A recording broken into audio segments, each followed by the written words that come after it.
What's up, y'all? So, happy Friday, man. I decided to, drop in and make y'all a little, video since I ain't made none in a while. And, tell y'all about, one of the times I got set up by the police in the penitentiary. When I was in TEHACHAPEI, when they sent me to TEHACHAPEI, there was a permanent work crew yard called a PWC yard. And they sent me there because that yard was transitioning from a permanent work crew yard to a regular GP 270 level 4. And so with all yards that are transitioning, you got a lot of shit that's going on. So you got the inmates on that yard that ain't gonna stay on that yard, and I think if my memory serves me right, that was a level 3 PWC yard. So, and by them gonna make it into a level 4, all them dudes had to get up out of there. All them dudes were being sent up out of there. So, anybody that's familiar with prison politics knows that when you open up a yard, when you're transitioning a yard, turning over a yard, there's a lot of shit that needs to happen. There's a lot of shit that's gonna go on, and a lot of people don't like to be there during that shit, and I'm one of them. You know what I mean? This stretch right here during that time, I learned that, man, you don't want to be caught up in that storm. You know, because you got not only are the inmates changing, but you have a lot of the COs that are transitioning out of that yard. You might have the administration of that yard transitioning, where like the sergeants, down to the lieutenants, to even to the captain. I mean, you know what I mean? Sometimes there's, because every yard has a captain. And, you know, a lot of them do, you know, captains have been in the game for so long that they kind of basically get to pick and choose their posts. I mean, some captains, you know, they don't like dealing with stabbings and shit every day. Or race riots and shit and all that, you know what I mean? They just don't want to have to do the paperwork. So they choose to be captains of like minimum security joints or yards or something like a PWC yard where everybody basically programs.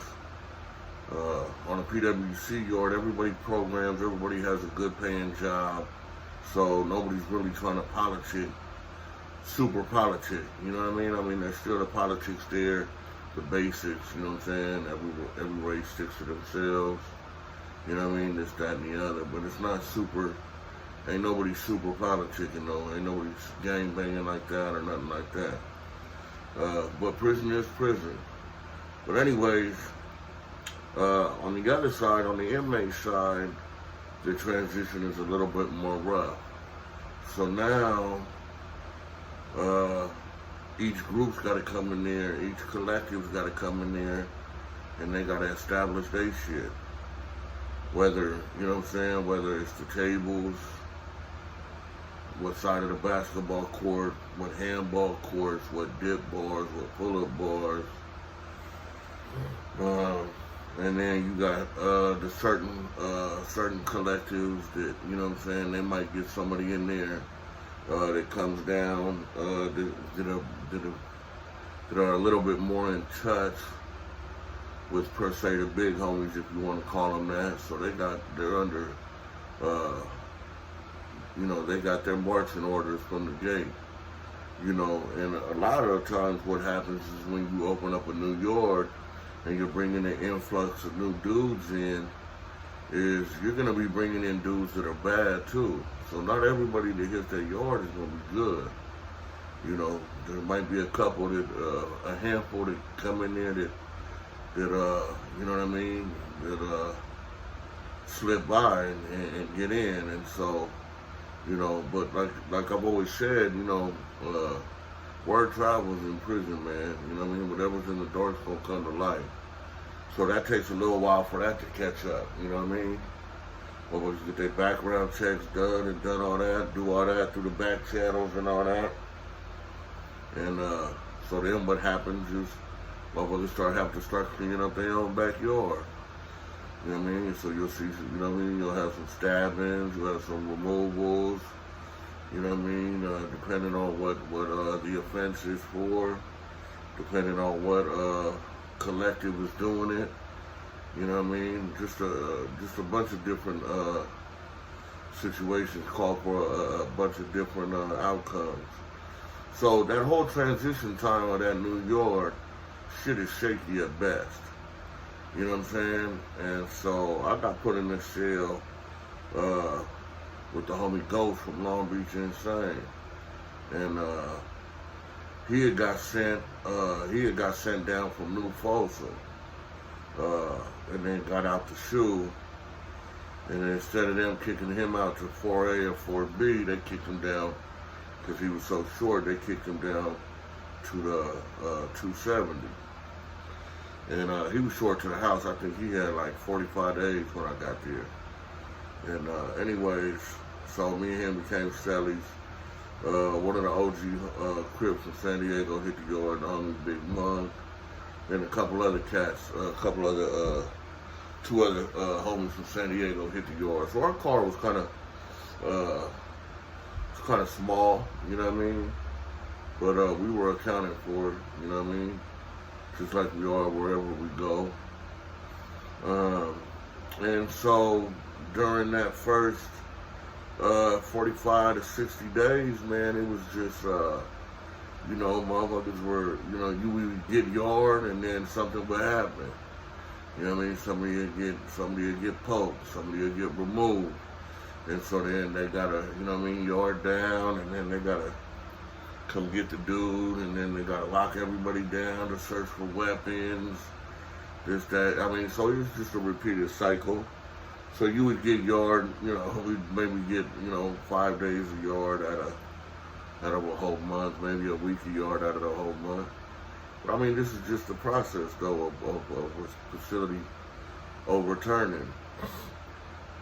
And so, but during this time, the woods weren't really deep.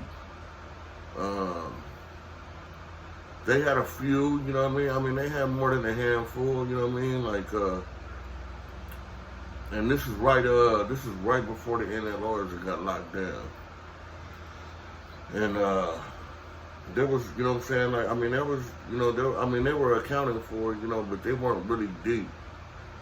And so anyways, you know, I kept my eye on them, you know what I mean, and whatever. But it wasn't no big deal. You know what I'm saying? One thing that I learned a long time ago is the more that you stress about something, the more likely it's going to happen. It's like we've all had that homie that's always paranoid about the police. Oh, cuz, is that the police? Cuz, is that the police? Oh, cuz, I think that's the police. Eventually, what's going to happen? The police going to show up. You know what I mean?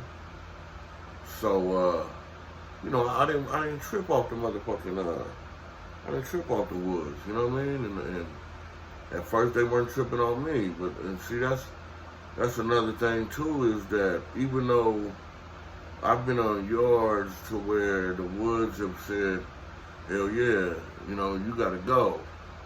And then we get down and we get into it and we tear the whole yard up, and then we all in the hole, and then, you know what I mean, we just go from there. But then I've also been on yards where the woods is like, oh, okay, all right, you know what I mean? It's whatever. And then nothing happened, and I was cool. But then I've also been on yards where the woods have been like, oh, no, it's cool, we ain't tripping. And then they try to snake a motherfucker. So I've never really went off of what anybody tells me, you know what I mean? I always knew that I was public enemy number one, and so I knew that my survival hinged off of me and not what somebody else told me. Because they'll rock your ass to sleep. You know what I mean? I mean, you hear stories about that all the time, man. You know what I mean? That goes back to the murder I told you about in High Desert, where they threw the dude a spread on his birthday, and they ended up killing him right there in the day room. You know what I mean? So you gotta be careful, man. So, but I wasn't tripping. They wasn't tripping. I think I had got into it. Yeah, matter of fact, I had got into it with a Samoan cat there. We had some words and shit, and he was running with the others. But then there was another Samoan CRIP there that me and him, we became hella cool. And so he used to fuck with the homies.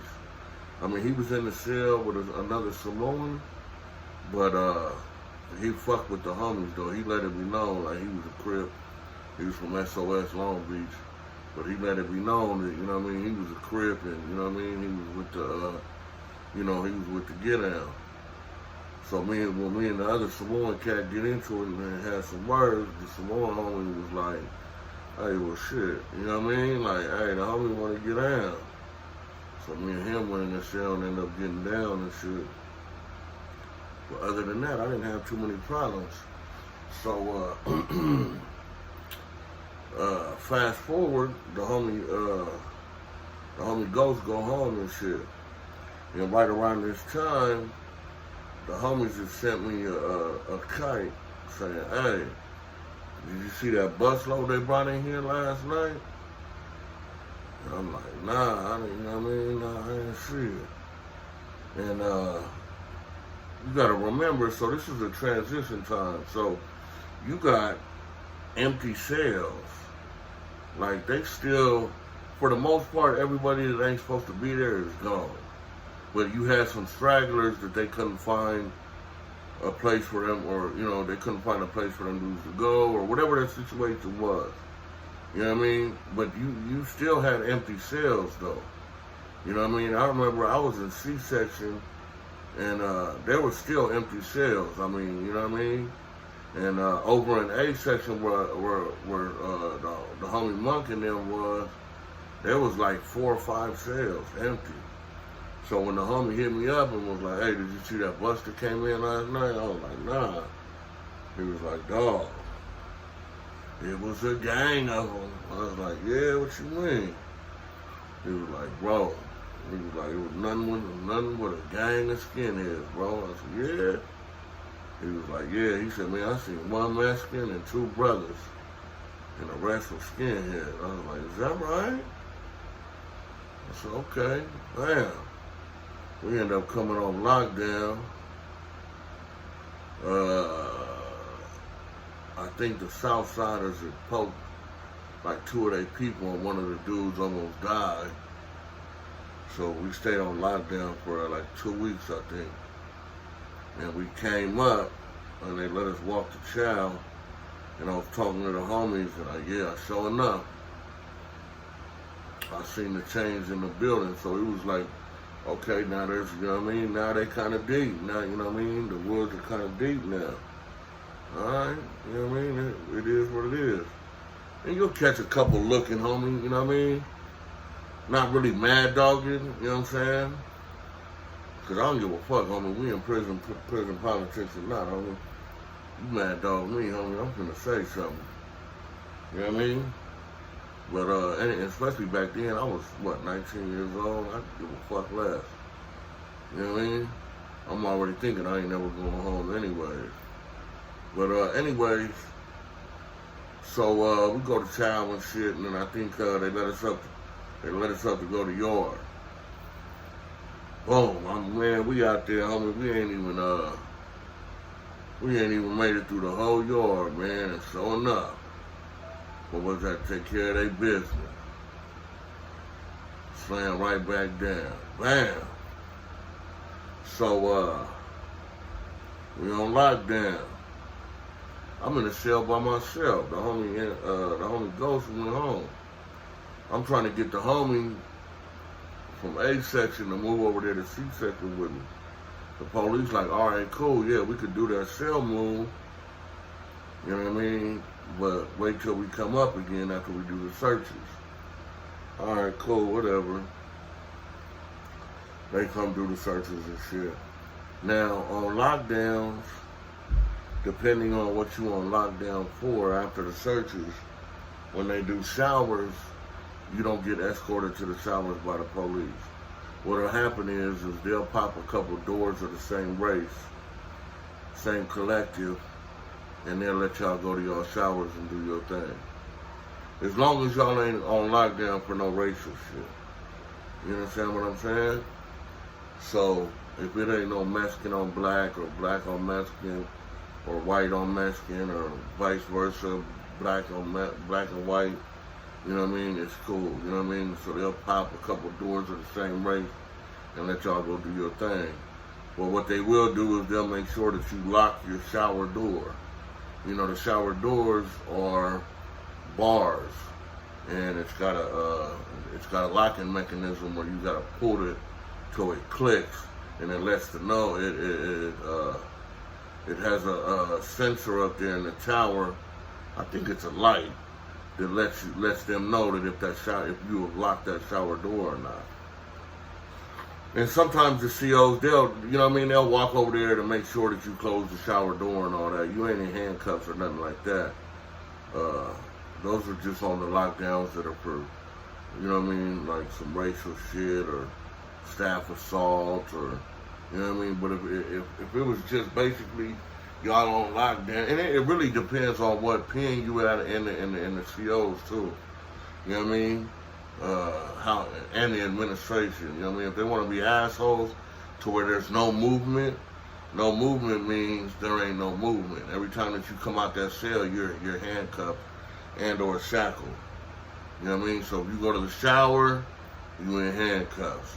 You know what I mean? If you go to the MTA, you in handcuffs. You know what I mean? So that's no movement. You know, or that's restricted movement. No movement means they wouldn't give a fuck. Ain't nobody going nowhere. But anyway, so they let me out. They cracked my shit. And our showers, the black showers, was lower B section, which is a 2-man shower, and C section showers were ours. And we shared those with the others. And then upper B section and A section, top and bottom, were the Woods and the Southsiders. So anyways, so bam, I smashed over there to the bottom B section shower.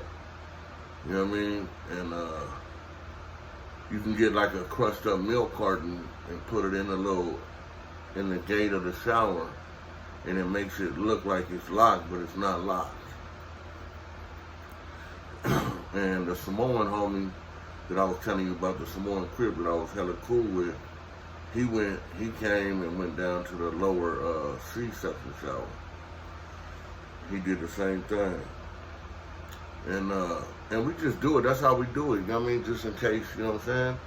Plus, we wanted to be able to run around and, you know, usually the COs, if they cool, they'll let you, you know what I mean? Hey, man, let me run down here to the homie's house real quick and get some tobacco or get a couple of soups, or I need to get some envelopes and some stamps or whatever, you know what I mean? And usually, you know, depending on the CO and what kind of motherfucker he is, and depending on the tower officer, you know what I mean, they'll usually let you, you know what I mean, run down the way to get something real quick. But we wanted to ensure that, so we, you know what I mean? So we didn't lock the showers. So, and everybody was doing it though, you know what I mean? So anyways, so I'm in the shower, I do my thing, and I get done, I get dressed, you know what I mean? I put my boots back on, you know what I mean? This and that, get suited and booted. And I'm standing there against the shower gate, and I'm waiting on the homie. I'm waiting on the homie in C-section to get done. And that way, because if I hopped out that shower and I'm running around in the day room and he's still in the shower, you know what I mean? That could fuck off, you know what I'm saying, our action. So I'm waiting on the homie and shit, and I see the Sally Port door open up. Bam. Sally Port door right there from B-side is right in front of you. and it's I see 4 white dudes walking in, four woods walking in. You can tell they I mean, they Nazis, bro. And they walk in, they start heading towards A section. So I'm like, man, I ain't never seen these dudes before. And what alerted me the most though was them dudes didn't look at me once at all, period. And the important thing for you to imagine, and when I'm telling you this is, B section shower, I'm standing right in front of them, up against the gate of the shower. So I'm like, there's a podium in between us, but I mean, put it like this: when you walk in a building from the Sally Port, the first thing you do is you scan everything, your whole surroundings. I mean, you do a whole 180 of your surroundings. I mean, you sweep that motherfucker. I mean, you know what I mean? Because you want to know who's where, what's where, see if anything's out of place, see if anybody's out of place. You know what I mean? That's just what you do. You know what I'm saying? That's just part of being a motherfucking convict and staying alive. So when them dudes didn't look at me, I knew something was up. Bam, I looked up at the tower.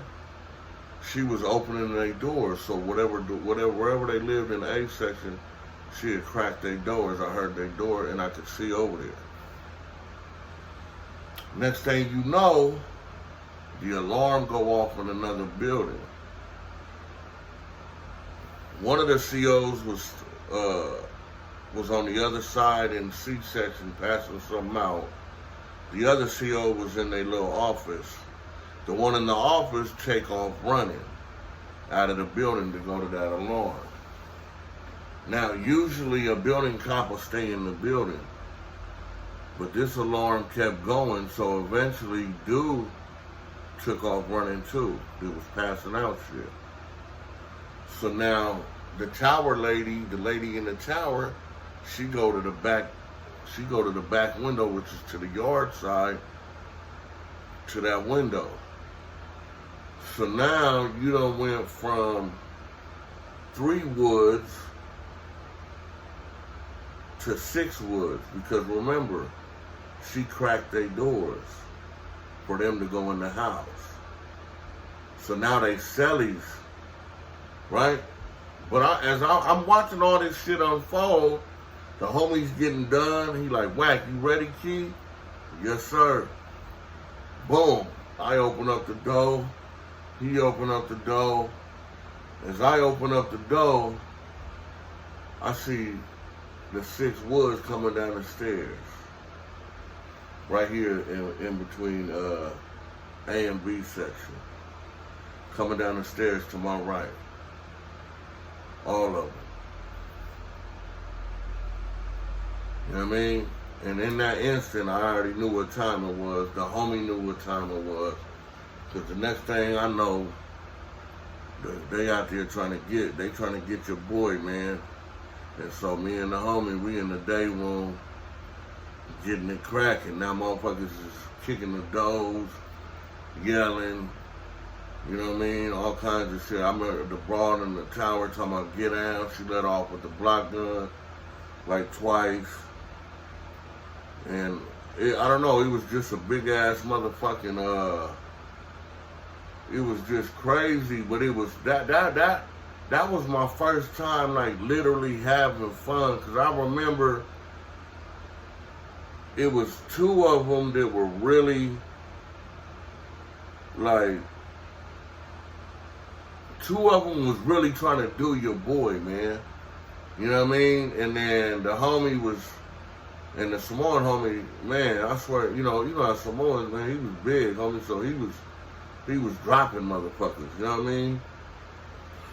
But there was 2 of them that was, and I'm squabbling with these 2, you know what I mean? And they, you know what I mean? They doing their thing, they doing their best to try to to try to hurt your boy, man, you know what I mean?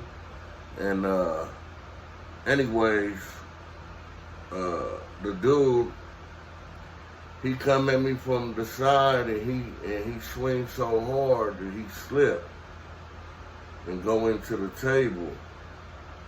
Bam! So now it's just me and old boy. And he kind of like getting the backpedaling. You got COs running in now.